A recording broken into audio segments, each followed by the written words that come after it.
Sometimes you just have that day where you just wake up and you're like, F it, I'm doing it. I'm changing. I'm gonna clean up my diet, or I'm gonna exercise every day, or I'm gonna read every day, or I'm quitting my job, or I'm tired of feeling the pain and misery. I'm tired of living in the dark. I'm gonna tell someone what's really going on. And that was me about 6 years ago. I was tired of where I was at. I was in a dark place. And it sucked. I didn't know how to let anyone in.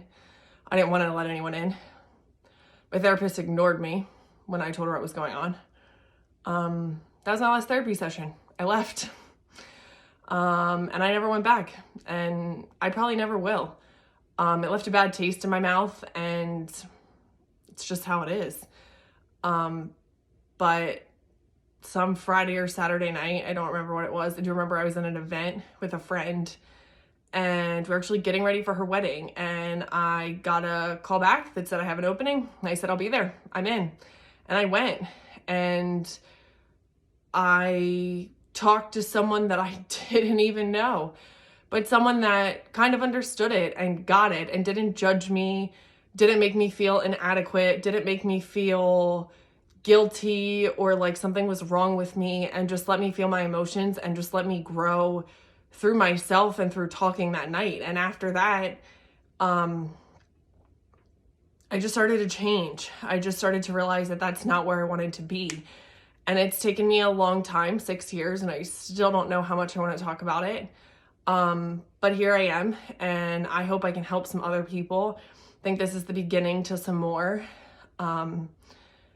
And yeah, so if you're struggling, if you're sitting in the dark, talk to someone, reach out to that random stranger, take a leap, just say, F it, I'm going all in.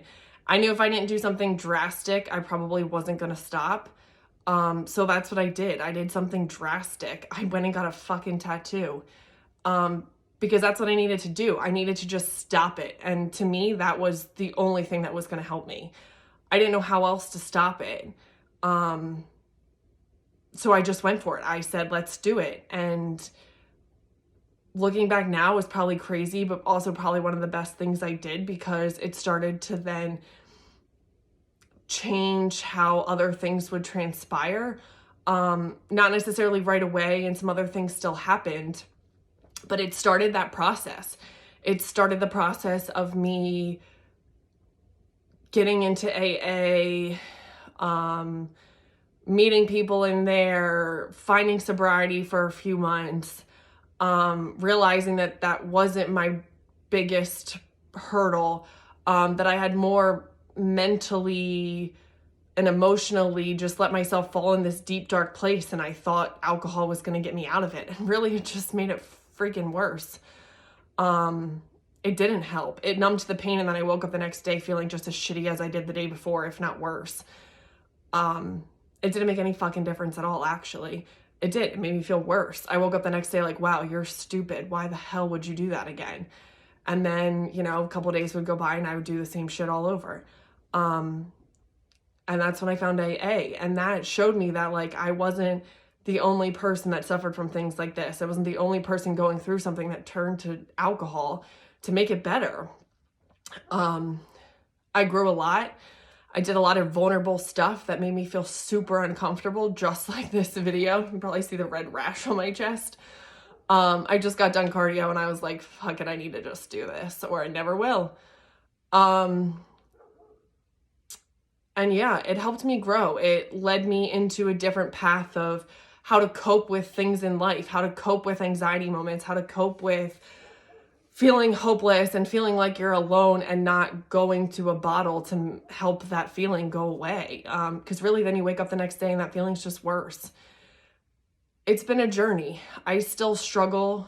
I'd be lying if I said every day was perfect, but I'd also be lying if I said that my anxiety and depression is not at the lowest point it's ever been. It is. I have moments and I have days. I think everyone does. And I think you're lying to yourself if you say you're perfect and you have no lows and highs or mood swings or whatever the hell you want to call them. I just don't. I think we're human and we fuck up and we have emotions. It's okay to feel them. Share that shit. Get it out. I used to feel weak when I cried, and I had someone tell me that, like, let it out, like, feel those emotions. You bottle all that shit in and it just makes it worse. Feel it. It's okay. It's not abnormal to have emotion. It's not abnormal to cry. It's not abnormal to scream.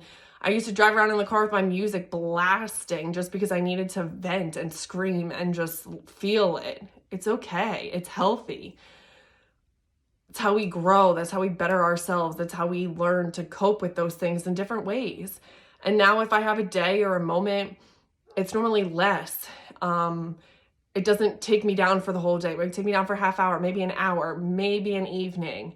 But I'm starting to talk to the people around me more when that happens. People close to me. Hey, this is what's going on in my head. This is where I'm at. I need some space, or I need to just go for a walk, or this is what I need and I'll be all right soon.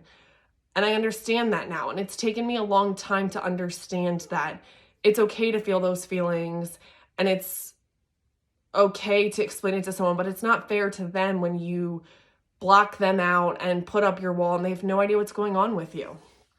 They are not telepathic. They can't read your mind. They don't know what's actually going on up there. Hell, some days I don't even know what's actually going on up there. But I'm growing. I'm trying to communicate.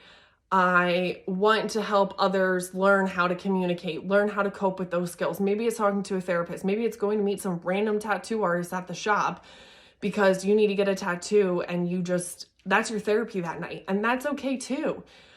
Maybe it's going for a walk. Maybe it's running. Maybe it's sitting in the hot tub. Whatever your therapy is and whatever helps you clear your mind and feel good about yourself, that's okay. Feel those emotions, let it out.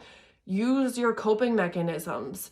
But try to find those ones that raise your endorphins. Get exercise, go sit in a sauna, read, journal, talk to a friend.